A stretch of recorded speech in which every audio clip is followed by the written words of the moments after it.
kana mazogara vanhu vari kuvhura huru kunzoko, vari kuvhura hombe vachivhara diki.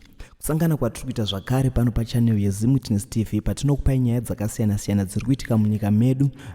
Uye kana kari kekutanga kusvika pano ndinokumbirawo kuti ungobaya button rekusubscribe kuitira kuti usarasikirwe nema-updates nenyaya dzatinenge tichiposta pano dzatinenge tichifambira tichikunzwisai panapa. So nhasi nyaya yandadzoka nayo inyaya yemurume anonzi iye Stan Jachar.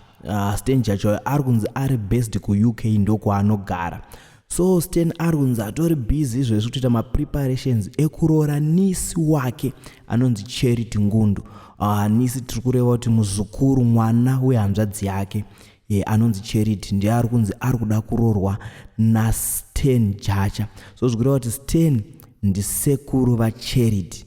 Zvichireva kuti mai vaCharity ihanzvadzi yaStan Jachar uyu. So Stan ari kunzi akaona kunaka kwanga kwakaita muzukuru wake pamaphotos ekufuneral, amene kufuneral kwavanga vari. Zvinonzi Stan akadecide kuti aiwa rege ndingoudza mwanasikana kuti ndomuda.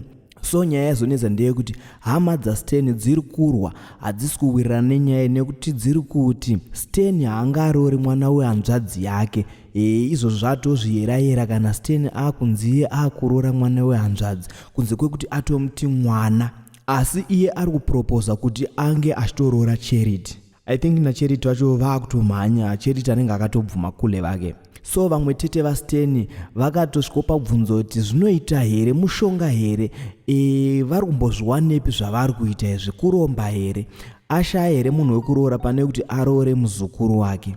Asi manje chikuzoita fani panyaya ndechekuti vabereki vaCharity vari kunzi vakatobvuma kutambira roora yaStan. So Stan ari kutonzi ari munzira yekunoroora Charity, Charity anova muzukuru wake. So muri yeZimbabwe muneonawo sei nyaya iyi, nekuti isu vamwe takakura tichingonzwa kuti aiwa muzukuru itsvimbo yasekuru. Zvimwe chaiva chokwadi chataiudzwa, asi nhasi pamwe tazozvionera pamwe ndizvo.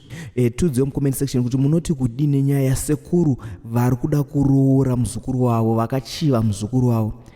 Plus muzukuru angagora mberi, paita UK kapa, paita kuflya ndege kapa, paita kuenda kunogara nevangezi. So muri yeZimbabwe ndokutendenekwa nesu panyaya ino. Musakanganwa kusubscribe, kulike nekushare. Ngatisangane panyaya inotevera.